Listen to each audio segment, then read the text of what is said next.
अस्सलाम वालेकुम व्यूअर्स, मैं हूं जाहिद तनोली एडवोकेट। आप देख रहे हैं law and the lawyer. Review नज़रसानी क्या होती है? क्या रेवेन्यू केसेस में भी रिव्यू की प्रोविजन दी गई है? रिव्यू हो सकता है? अगर हो सकता है तो कौन सी अथॉरिटी रिव्यू कर सकती है रेवेन्यू केसेस में?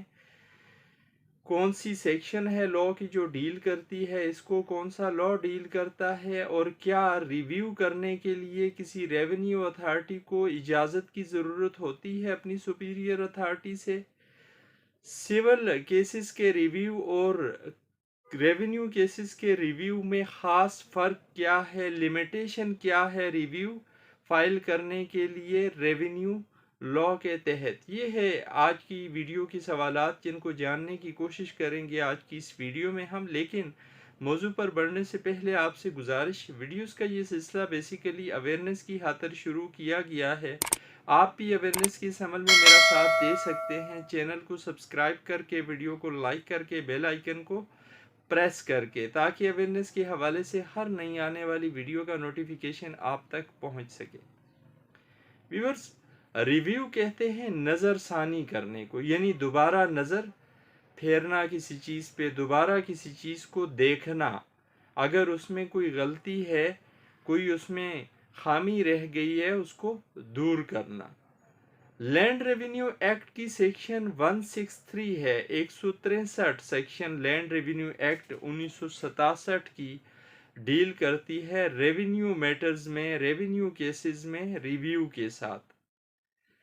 कौन कौन रिव्यू कर सकता है, किस किस अथॉरिटी के पास अख्तियार है रेवेन्यू की इस सेक्शन के तहत, 163 के तहत रिव्यू करने का? कमिश्नर कर सकता है रिव्यू, कलेक्टर कर सकता है रिव्यू, असिस्टेंट कलेक्टर कर सकता है रिव्यू। कब रिव्यू किया जा सकता है? रिव्यू करने के लिए दो बुनियादी चीज़ें हैं किसी भी केस में। नंबर एक, कोई नई ऐसी शहादत मिल गई किसी फरीक को जिसके खिलाफ वो केस हुआ था, या किसी भी बंदे को जो उस केस से मुतल्लिका हो, और उस शहादत में क्लियरली ये नज़र आ रहा हो कि जो फ़ैसला दिया गया है वो फ़ैसला गलत है। यानी कोई नई शहादत, कोई ऐसी शहादत जो पहले केस में मौजूद नहीं थी, केस में पेश नहीं की जा सकी, उस वक्त पता नहीं था इस फरीक को उस शहादत की बाबत, उसके इल्म में नहीं थी। जब उसके इल्म में ये बात आई तो पॉजिटिवली वो लेके आया, रिव्यू के लिए दरख्वास्त दी ताकि अदालत नज़रसानी कर सके अपने इस केस फैसले पे।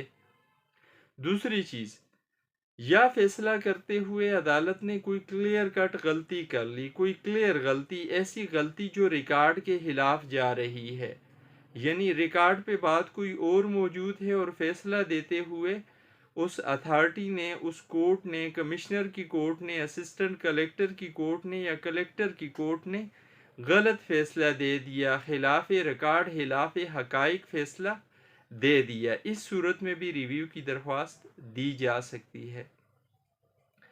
रिव्यू की दरख्वास्त सुनने से पहले उस अथॉरिटी को क्या कोई इजाज़त लेनी पड़ेगी? जी हाँ, बिल्कुल। इसी सेक्शन में 163 लैंड रेवेन्यू एक्ट में ये कहा गया है कि अगर कमिश्नर रिव्यू की दरख्वास्त एंटरटेन करना चाहता है तो वो बोर्ड ऑफ रेवेन्यू से इजाज़त लेगा पेशगी इस दरख्वास्त को एंटरटेन करने के हवाले से। अगर कलेक्टर को दी गई है दरख्वास्त, कलेक्टर की सुपीरियर अथॉरिटी होती है कमिश्नर, तो कलेक्टर कमिश्नर से इजाज़त लेगा, फिर रिव्यू की दरख्वास्त को सुनेगा। इसी तरह अगर असिस्टेंट कलेक्टर को रिव्यू की दरख्वास्त दी जा रही है तो असिस्टेंट कलेक्टर कलेक्टर से इजाज़त लेगा रिव्यू सुनने के हवाले से, और इजाज़त लेने के बाद फिर उस रिव्यू को सुन सकता है, रिव्यू एप्लीकेशन को खारिज कर सकता है या मंजूर, ये एक अलग बात है। वो उन हकाइक से एग्री करता है जो बयान किए गए हैं रिव्यू नज़रसानी की दरख्वास्त में, या नहीं करता, ये एक अलग मसला है। लेकिन इस दरख्वास्त को एंटरटेन करने से पहले उसे इजाज़त लेनी पड़ेगी। कितने टाइम पीरियड में रिव्यू की दरख्वास्त दी जा सकती है? लैंड रेवेन्यू एक्ट की सेक्शन 163 के मुताबिक रेवेन्यू अथॉरिटी के पास रिव्यू फाइल करने के लिए लिमिटेशन जो दी गई है वो 90 डेज़ है, यानी 90 दिन के अंदर अंदर फैसला होने के। अगर कोई फरीक 90 दिन के बाद भी दरख्वास्त देता है, उसके पास कोई ऐसी जस्टिफिकेशन हो, कोई ऐसी वजह बयान कर सके कि जिसको अदालत मान ले कि हाँ ये जेन्युइन वजह थी जिसकी वजह से ये शख्स नहीं दे सका, ये वजह बनती है इसकी दरख्वास्त न देने की देर होने में, तो वो अगर एग्री कर जाता है उस एप्लीकेशन को एंटरटेन कर सकता है। अब क्या रिव्यू और अपील दोनों एक साथ की जा सकती हैं? नहीं, रिव्यू और अपील एक साथ नहीं की जा सकती। अगर किसी ने अपील कर दी किसी फैसले के खिलाफ, तो फिर उसके पास रिव्यू करने की या रिव्यू दायर करने का अख्तियार ख़त्म हो जाता है। रिव्यू सिर्फ उसी सूरत में आप कर सकते हैं जब आपने अपील नहीं की हुई। अगर आपने अपील कर दी फिर रिव्यू आप नहीं दायर कर सकेंगे उस अथॉरिटी के पास जिसके पास आप रिव्यू दायर करना चाह रहे हैं या जिसने फैसला दिया है। रिव्यू के खिलाफ क्या कोई अपील हो सकती है? नहीं। इस लैंड रेवेन्यू एक्ट की सेक्शन 163 के मुताबिक रिव्यू अगर फाइल कर लिया आपने, उसमें कोई फैसला आ गया आपके हक में आया है या आपके खिलाफ आया है, आप उसके खिलाफ अपील दायर नहीं कर सकते, उस फैसले को आप थ्रू अपील चैलेंज नहीं कर सकते। लैंड रेवेन्यू एक्ट के तहत नज़रसानी या रिव्यू और जो सिविल केसेस होते हैं उनकी रिव्यू में ख़ास फ़र्क क्या है?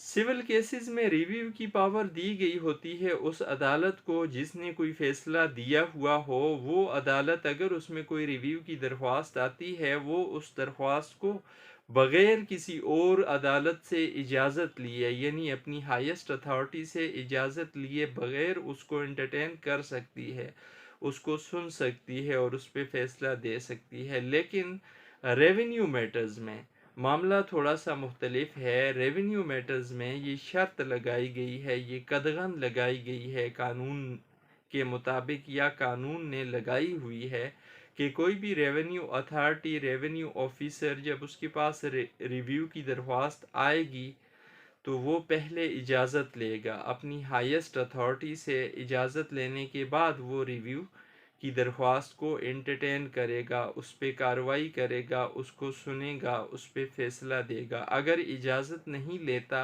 और बग़ैर इजाज़त रिव्यू एंटरटेन कर लेता है तो ये इलीगलिटी होगी इस ऑफिसर के पार्ट पे, इस अथॉरिटी के पार्ट पे जिसने रिव्यू को एंटरटेन किया कानून की खिलाफ वर्जी करते हुए, और ऐसे रिव्यू की फिर कोई कानूनी हैसियत नहीं होगी।